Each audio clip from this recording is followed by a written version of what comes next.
Hello, hello. Good morning mga mamshi, mga amigos. Another day, another menu, another cooking.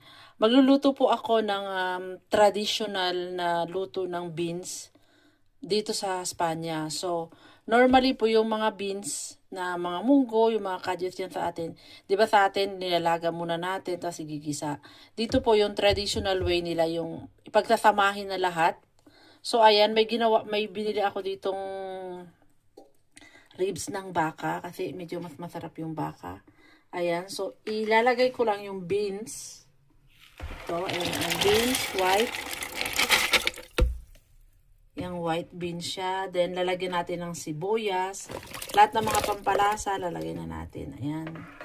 Tapos, malaking sibuyas yun.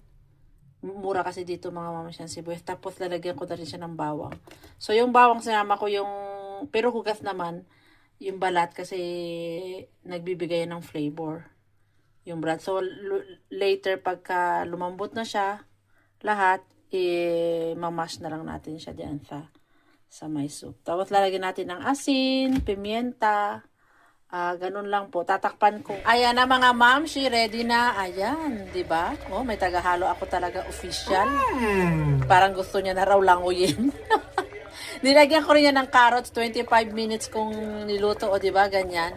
Ganyan lang ang cooking dito sa Espanya ng mga beans all together. Sarap, na. oh. O 'di ba?